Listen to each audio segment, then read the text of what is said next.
Është vlerësim profesional i stafit ZRS që shihet mesatarisht ajo bilet thot ajo tarifa është mesatare. Mund të ketë kategori tjera të konsumatorëve që të kenë barën më të madhe të kësaj. Kjo është nevoja për të reflektuar një pjesë të importit që është importuar vitin e kaluar, edhe nevojat për vitin e ardhshëm. Kryesisht dy komponente kryesore janë çmimet e importit dhe kostot e rezervave, ndoshta një pjesë e kanë keq kuptuar edhe që është to shërbime ndihmëse janë që ato shërbimet ose çaj gjeneratori që qëndron nga dishmëri për më na furnizu kurdo që Kosova B ose Kosova A del nga sistemi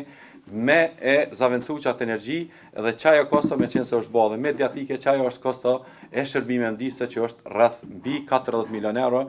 me vetëm me arsye që mos me pas ndërprerje kurdo që këto blloqe janë jashtë sistemit. Prandaj mos e konsideroni këto se që zërre apo ka dëshirë me rrit çmimet e energjisë elektrike, po këto janë mundësitë në treg. Shpresojmë që do të kemi çmime më të favorshme në vitet në vazhdim dhe shpresojmë që do të kemi kapacitete gjeneruese vendore e mos të kemi nevojë me importu atë sasinë e energjisë dhe shpresojmë që këto biznese që janë bashkërisht me neve do të shikojnë mundësinë me investu në kapacitete shtesë që do të na ndihmojnë edhe këto vetë si biznese, po edhe neve si qytetarë që me pas çmime sa më të favorshme për konsumatorin tonë.